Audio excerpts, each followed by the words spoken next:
Hey everybody, I got a new car. Look at me drive, I'm a cool guy.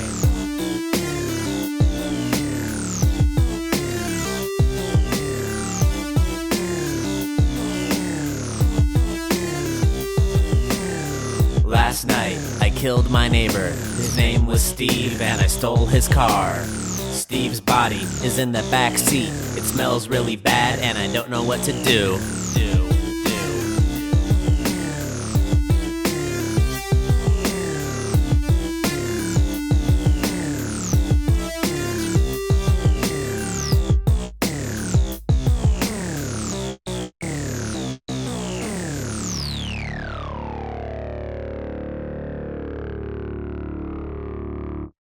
Hey guys, thanks for watching.